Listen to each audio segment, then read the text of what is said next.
Good morning, everyone. Good morning. Welcome to Asia House. I'm Michael Lawrence, Chief Executive. Very pleased to have you all here today.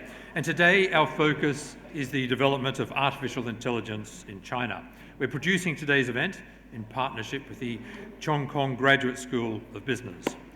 There's been a huge amount of debate about AI, its implications for industry, for society as a whole, and importantly, which country will emerge as the leader in the technology. Beijing has set its sights on becoming a superpower in artificial intelligence with a blueprint for investment that could create an industry worth about $150 billion by 2030. The general consensus at the moment seems to be that China lags well behind the United States. But because China has access to huge amounts of data, it could catch up very quickly, and in fact, some believe may take the lead in the AI stakes within the next decade or so.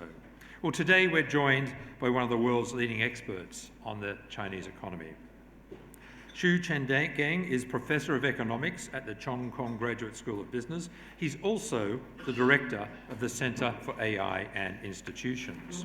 Professor Xu is one of the first recipients of the China Economics Prize for contributions in understanding government and enterprise incentive mechanisms for the transition economy of China. Now that's China's top prize for economics. Among his many achievements, Professor Xu has worked in consulting roles for the Chinese State Council, the PBOC, the UK Treasury, the World Bank and others, an extraordinary CV. He has been at the forefront of Chinese reform debates since the 1980s, and we are delighted to have him with us today. Professor Xu is going to brief us on research he's done comparing the development of AI in China and the US. And it's, from what I've read, one of the few pieces of research that actually delves into a direct comparison. So in a moment, I'll invite Professor Xu to the stage to present to us his findings. After that, we're going to be joined by a panel of experts, and Professor Xu will take part in that as well, for a broader discussion on AI. And we'll conclude with an update on the state of AI in the UK. So with that, it's my great pleasure to welcome to the stage Professor Xu.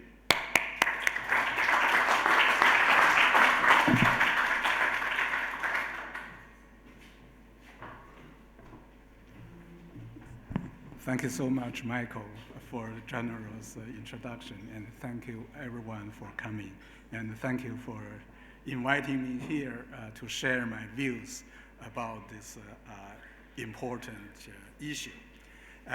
So my short talk is going to be partly based on a recent report which we produced. That is the China AI Index 2018. It's joint work with a group of AI experts at Wuhan University. So, as Michael just mentioned, that AI is such an important subject matter that many national governments have announced their policies. So since today's talk is about China, so here I listed some of the most important things the Chinese government planned. So in this Chinese State Council's development plan on AI issued in 2017, they had a plan that in about 20 years, starting from 2017, China is going to become the leader of AI in the whole world. And in, not 20 years, but by 2025, China is going to be the leader. And by 2030, China is going to be the absolute leader in every area related to AI. So that is the national plan. And in last October, President Xi, in a very unusual meeting, that's the Politburo meeting, never ever a Politburo is going to talk about a technology, but in that particular Politburo meeting, the focus is about AI. And in this year, just 2 months ago, the Premier's report on the work of the government have emphasized AI as the central piece of the central planning. So this is the third year, continuously the third year that this is the central piece of the central planning of the State Council. And in parallel to what the Chinese government has been doing in this year, President Trump in the US launched the Artificial Intelligence Initiative, which is going to allocate huge amount of federal money into this area. And also, President Putin of Russia made a claim. He said, assertion, he said the nation that leads in AI will be the ruler of the world. So you see how people think of this issue. So now let's look at some facts. So my short talk today is going to be based on the facts. So I try to be as objective as possible by collecting facts. So this data actually is not our work, it's by Tencent. So according to the data they collected, so here we can see that this curve is the United States, and this curve is China. So these are the accumulated finance in the AI industry. So according to the data they collected, here we can see that around 2016 there was a conversion. And lots of predictions made by many people that China is going to surpass the United States. The reason actually is there. So here there is a convergence, but then things divert again. It's very interesting data. And this is our data. It's actually reflecting the same fact. So this data is about the number of startup companies in AI. And this blue line is China, and the red line is the United States. Here, very interesting to see that before 2014, actually China had more startup companies in AI than the number in the United States. But after 2014, then you see the divergence. Means there are a lot more startup companies in the US than in China.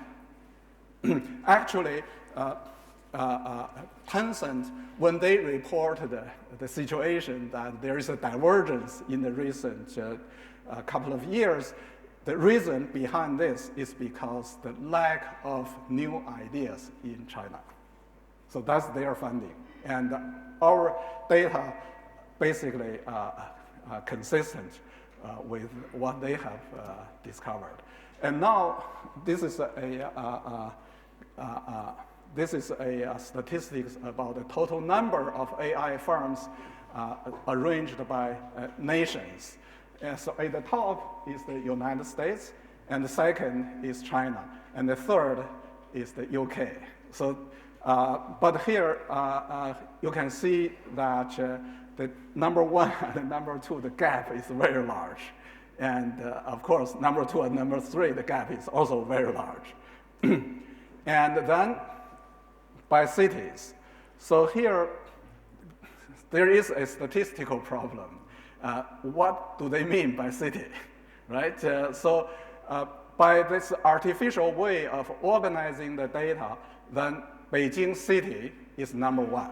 But we have to keep in mind how large, by definition, how large Beijing is, right? Beijing is 22 million population, and then the number two is going to be San Francisco. But here, if we put together all the Silicon Valley cities, then actually the Silicon Valley cities, in total, the number is going to be 540, and Beijing is going to be 412. So Silicon Valley is going to be the largest city. If we put together, call that as Silicon Valley. Actually, the total population of Silicon Valley is half of Beijing's population. And then the number 3 is going to be London. It's actually very large. The number is nearly 300. Okay, now let's look at how the Chinese AI applications have been doing. So the AI applications, basically, there are 2 technical ways of doing that. One way is that you develop everything by yourselves. I mean, in terms of algorithm, in terms of the coding, things like that. Very few firms can do that. So many firms, particularly in China, most of the firms, when they do applied AI work, they have to rely on the open platforms of AI.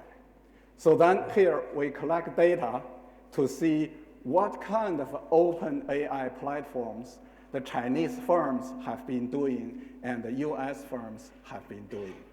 So this on the right, this is the open platforms for AI in the US provided by the US companies, mainly Google and Facebook. On the left, these are the open platforms of open AI platforms provided by the Chinese firms, mainly by Tencent and Baidu. And here, just by looking at the numbers, you can see these are in a different magnitude. And here, these curves are going to be on the right. And these green curves are going to be on the left. So this solid curve is the Chinese firms using the US provided AI platforms. These are that's Chinese, that's the US. So here you can see that after mid-2017, the number of applications of the US provided AI platforms in China surpassed the number in the United States. These are the applications. So when people say China now is surpassing the United States, it's partly right and not completely right. So partly correct, yes, you see that. We have data. And so, but then how about the Chinese Chinese provided the AI platforms? So that curve is the Chinese firms, that curve is the US firms. It's interesting that some US firms also apply the Chinese AI platforms. But here you have to also keep in mind that the magnitudes of these coordinates are substantially different. So let me summarize the discovery. Basically, the discovery is that the large majority of the Chinese applications are based upon the AI platforms provided by Google and Facebook, not provided by the Chinese firms. So it's very important. And the number of the Chinese applications surpassed the US applications since 2017. That's a very interesting thing. So when people think of this trade war, how far the trade war is going to go, and what are going to be the consequences, keep in mind this number. Keep in mind these basic facts.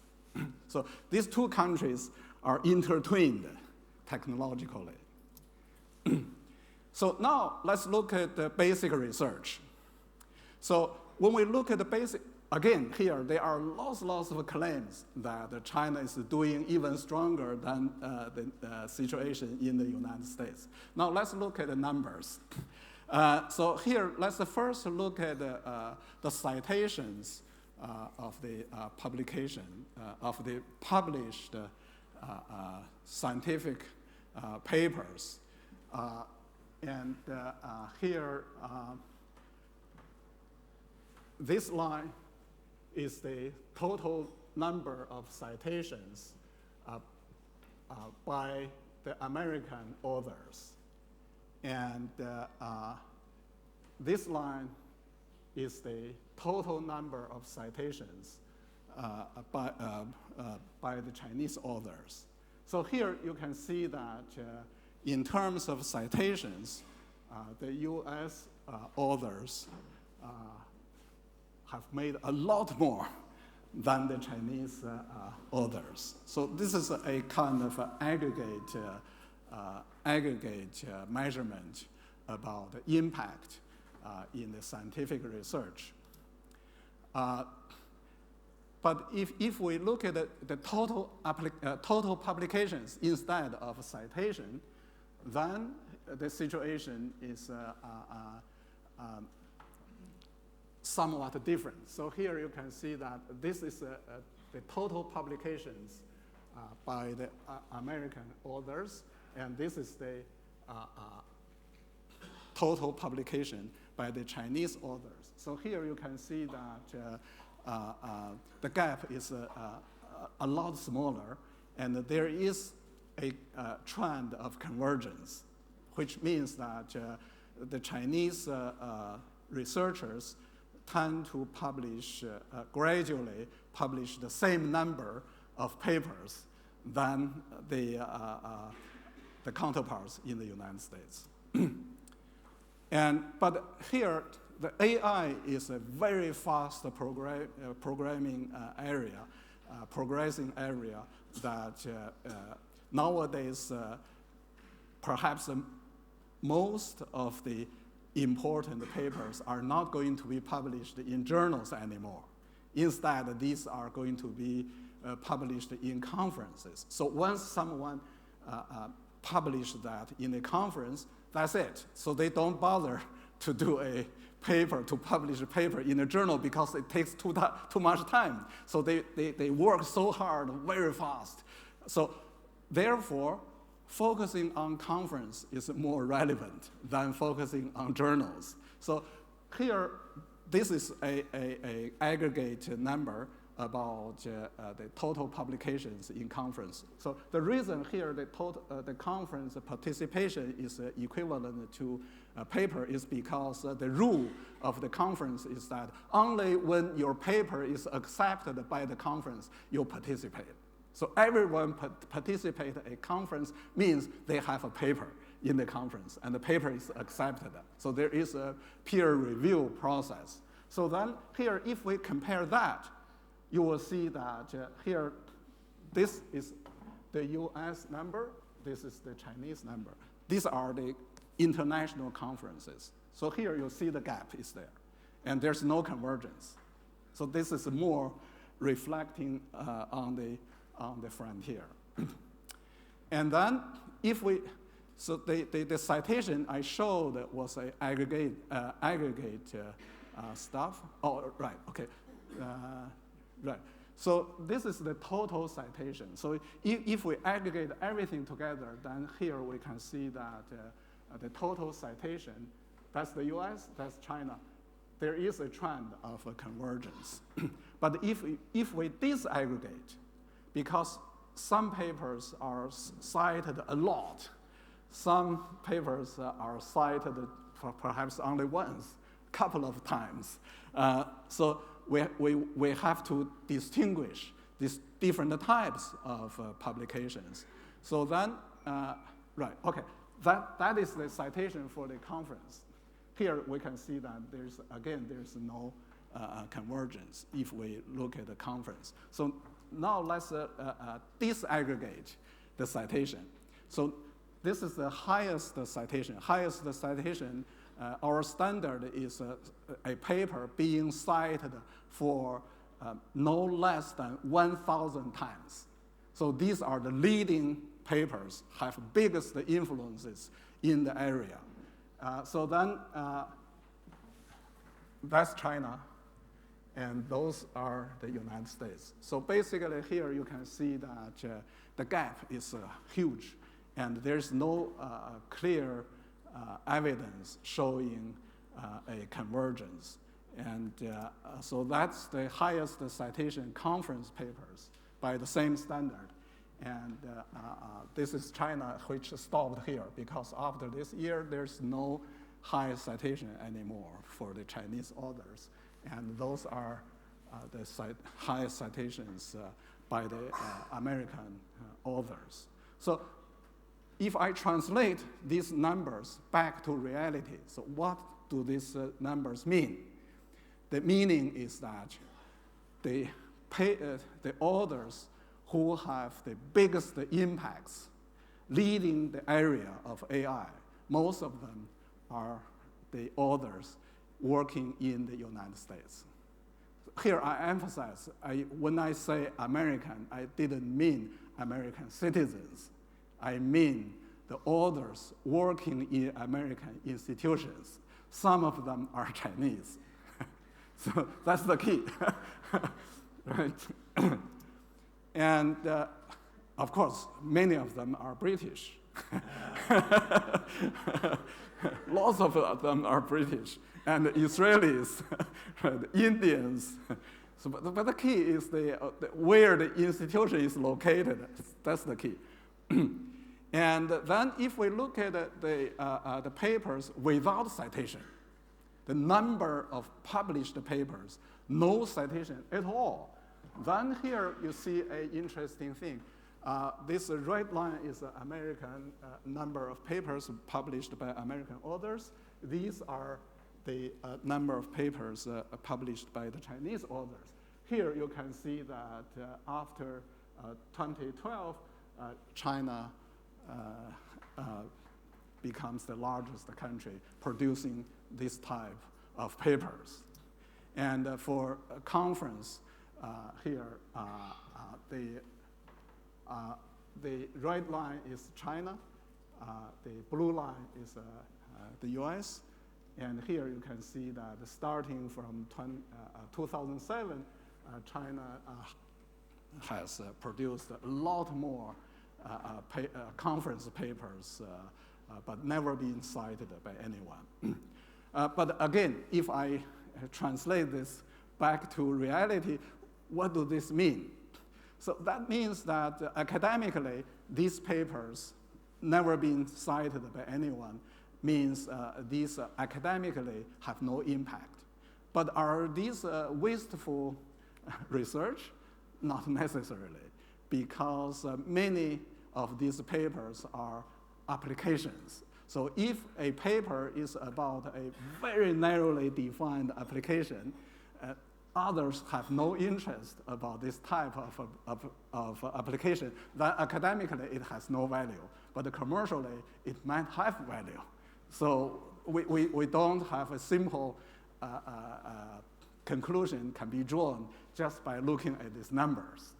So basically, if I have to guess what do I mean by giving these numbers, then I would say that perhaps China is developing very, very fast in applications.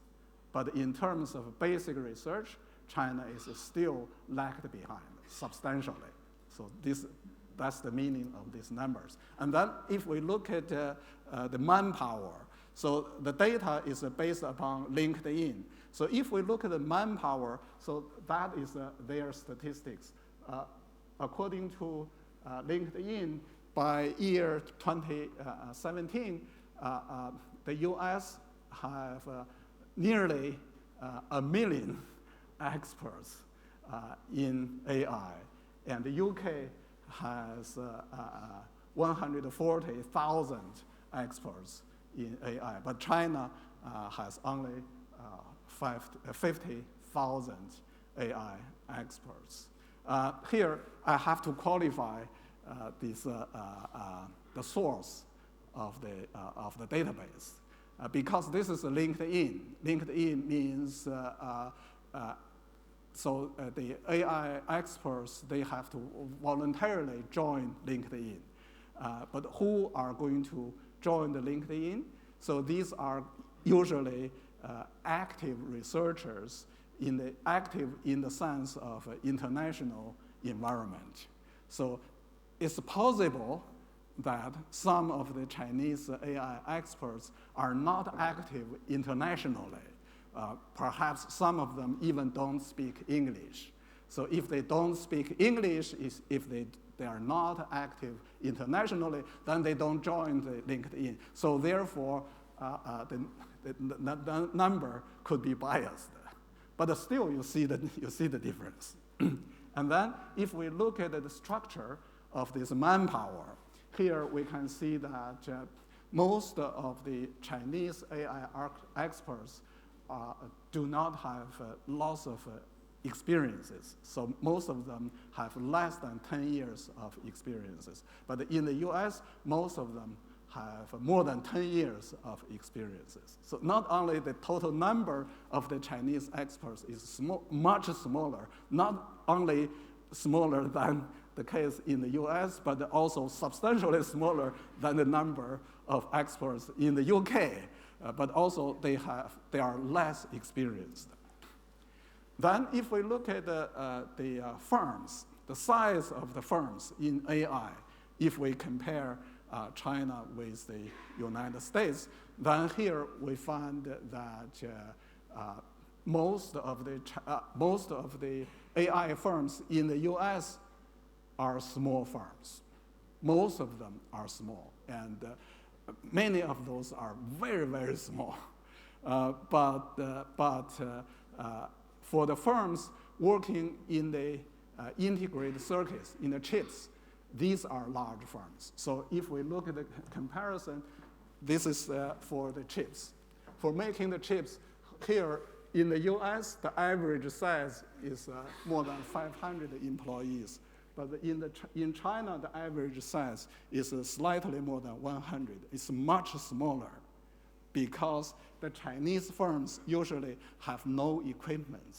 So these are the design firms. But in the case of the United States, they have equipment, and also they have the scale, and they are really commercially making progress. But in some other areas, here you can see the difference that the Chinese firms are very large and the US firms are very small. So what is this area? This is the computer vision, right? The face recognition, that kind of stuff. China puts huge amount of resources into computer vision. So therefore, in that particular application, the Chinese firms are very large. So the size, the average size is nearly 900 employees for each firm. But in the US, it's only 73.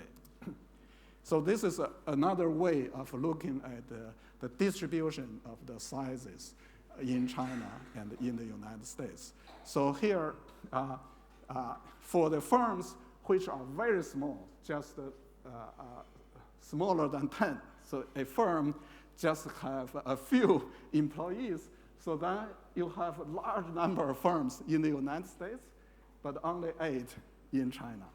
And so then we have 10 to 50. Again, we have a very large number of firms in the United States and a relatively small number in China. And all of these are middle-sized firms. And in all of these middle-sized categories, China has a lot more firms than the United States. And then at this end, these are super large firms. And only the US have those kind of firms. China has 0. You see the difference, right? So the difference is this.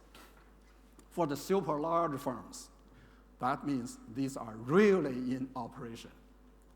These are really have a big impacts. And so then how about the small firms, tiny firms, teeny firms? Those are actually on the frontier, right? So these firms come and go. Many of them come today, die tomorrow.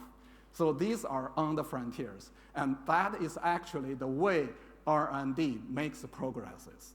So then the Chinese firms are mostly the middle-sized. Middle-sized because they are they look for applications. So they look for applications, so they have targeted some more certain areas.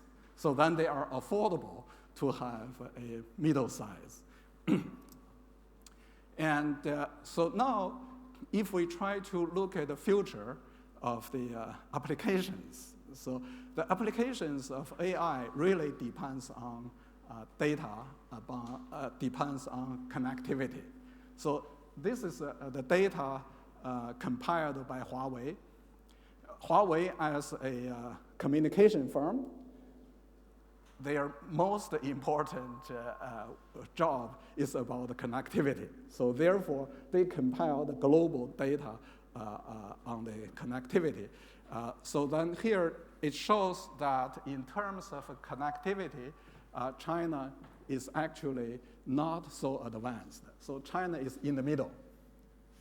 And all the developed nations are here. And you see UK here, United States there. So basically, all the developed nations are better connected than the less developed nations. And this line, the vertical line, is the per capita GDP. So the higher means it's richer country. So in terms of per capita GDP, China is here. Right.